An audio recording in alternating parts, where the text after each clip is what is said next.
You do your thing and... Trying to remember, I think that's that one. All right, we're good. Too many toggles and buttons. That's right.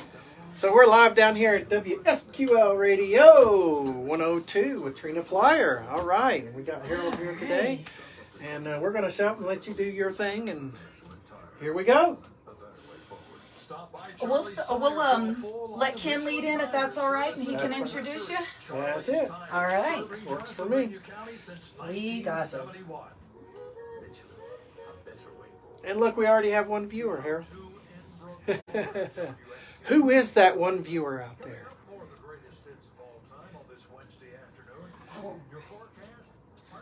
We'll lead out with blue suede shoes. All right. Or in the mood. Heave ho, there it is. Whew, any more buttons? Listen on the smartphone, right on the tablet or the computer. WSQLradio.com. It is a beautiful 62 degrees out there in the sunshine today, folks, and we do have the good folks from the Veterans History Museum of the Carolinas in the studio, and we'll go ahead and get to them in just a moment. But first, let's listen to the official song of the U.S. Maritime Service, Heave Ho. Had a delay. There you go. How about that? We are playing Heave Ho on the radio right now while Sheila Sova is watching. See right there, Harold? There's her name. She just popped up, and we're listening to Heave Ho. Now, how many times does Heave Ho get played on public radio here? It's the first. That's right. This is the first. There you go. The official theme song of the Merchant Marine. Y'all can hear it now.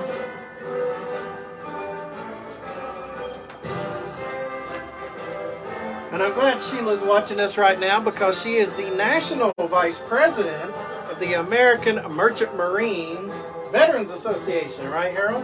Right. That's right.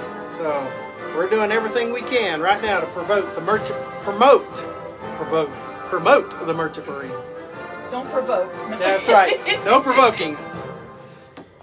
All right, welcome back, Brevard and the Beyond. Now, I want to reintroduce to you good folks, Ken Korn from the Veterans History Museum of the Carolinas. Thank you. Good afternoon, Ken. Hey, how's it going? I am doing great. How Beautiful are you? day out there. Look at that sun. I mean, it's just amazing. Mid-January, too, huh? That's right. 60 degrees.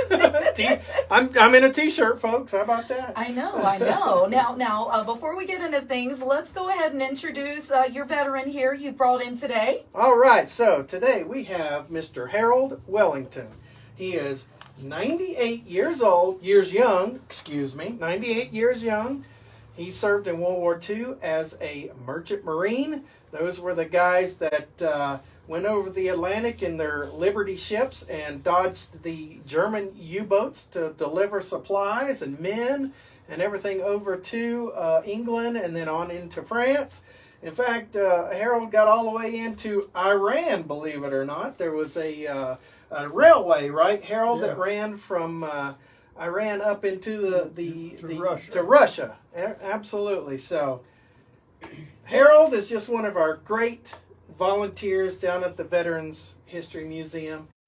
And any given day, he comes down all the time and hangs out with us. And you guys, if you know, that's one of the things about the museum is that we have veterans from all wars, even World War II, he's 98, that you can meet and talk to and get the stories straight from the horse's mouth, we should say. Well, Harold, could you share something about World War II for us? So, what did you do in World War II? Well, I was in a merchant marine, and as Ken says, we transported the supplies that they needed in the war effort. Mm-hmm. That's an important job right there. We traveled all over, and I went halfway around the world, all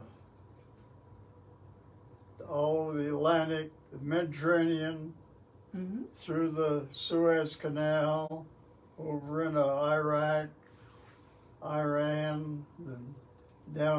west coast of Africa, Wow. and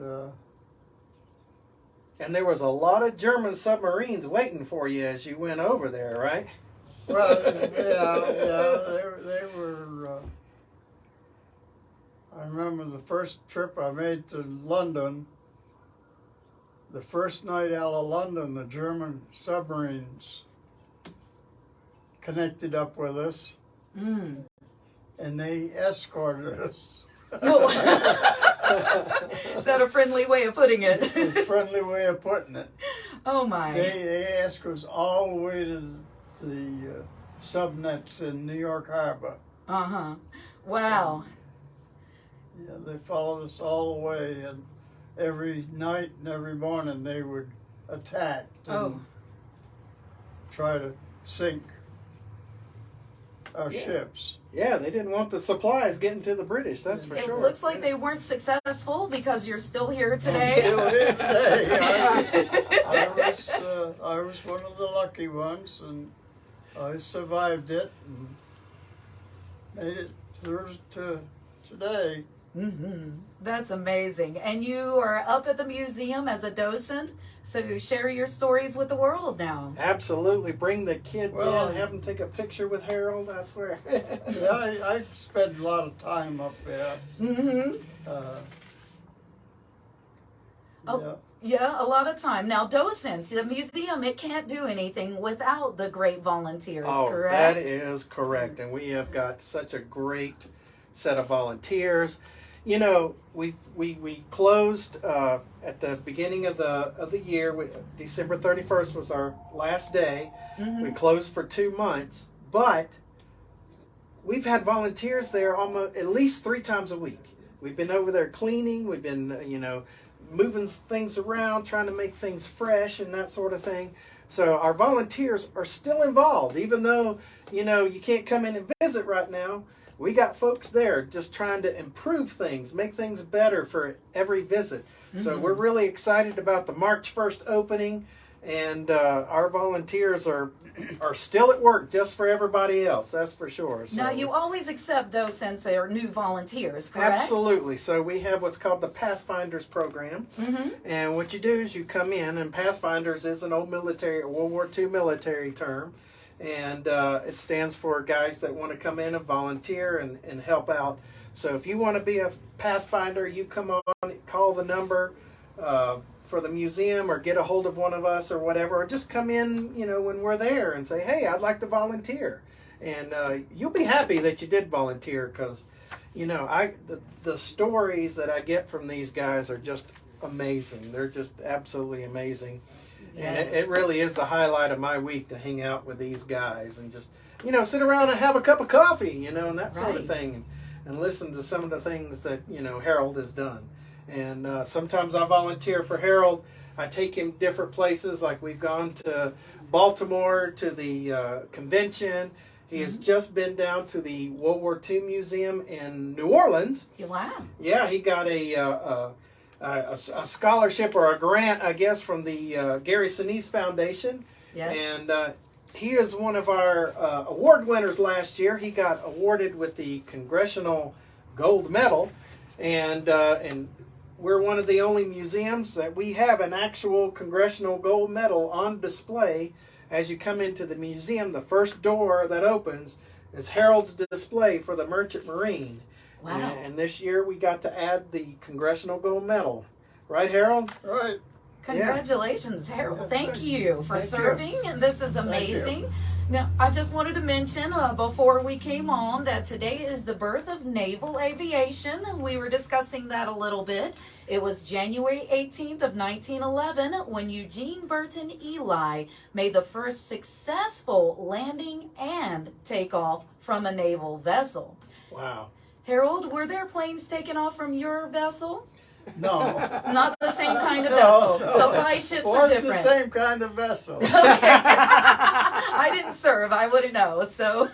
Well, the funny thing about Harold is not only was he a merchant marine in World War II, so once World War II was over, he was in the Navy for Korea. Actually, Actually, he started off in the What? Army. Oh, wow. So he has been in 3 different branches of service. Wow. Tell him a little bit about that. Tell him what happened with the Army. Please do. Well, in World War II, right after World War II started,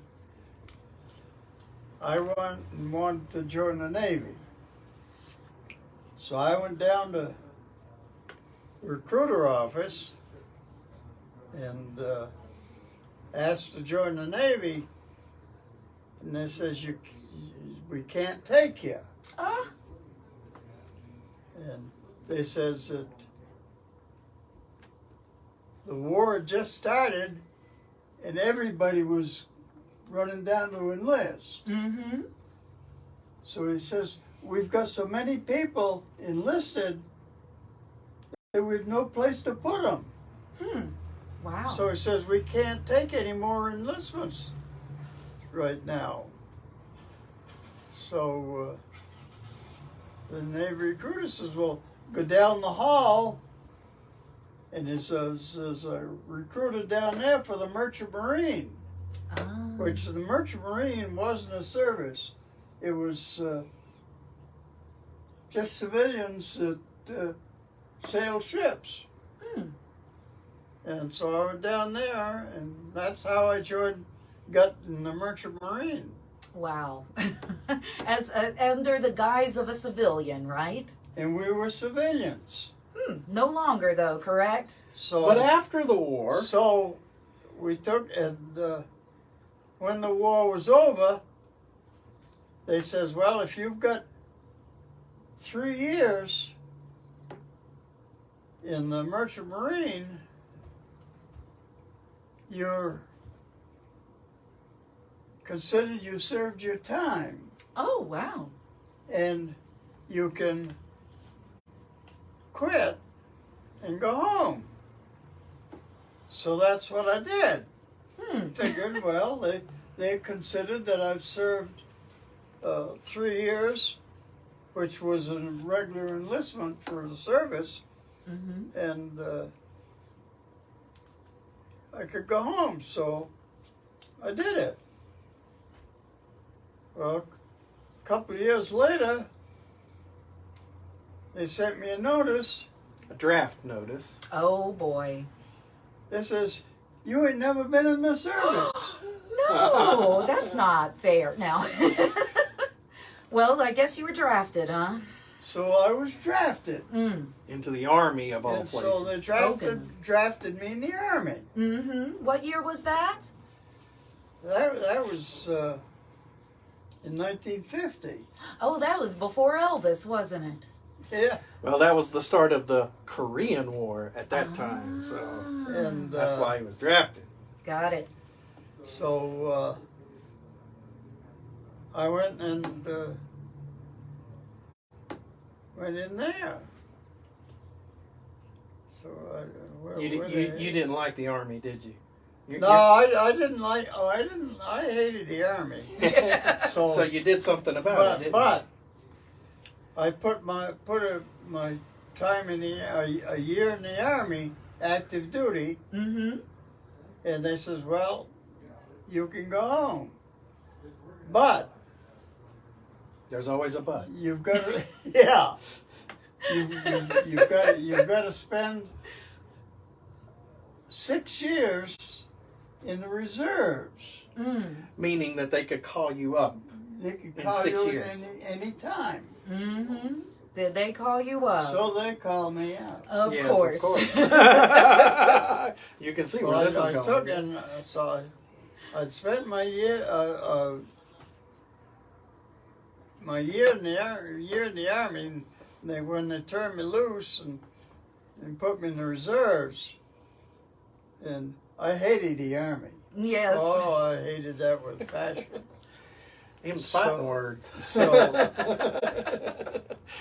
I said, no way am I going back in the Army. So I went down to the Navy recruiter, and I says, is there anything I can do?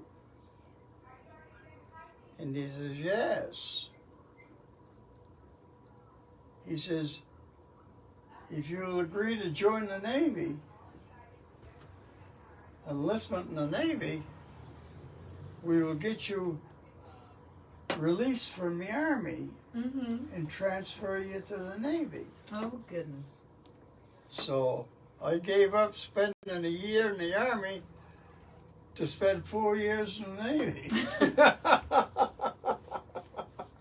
Wow. There's some wild times back then, I tell you. So, folks, let's see. The museum opens back up March 1st, March is 1st. it? And Harold, that's where we'll be finding you. That's it. correct? And you can come in and get stories just like that. Crazy That's when stories. you'll find me, or Stories you'll that find me. stories that you wouldn't even imagine. That's Yep. for sure. That sounds like a plan. And it's about the only museum there is now that has got a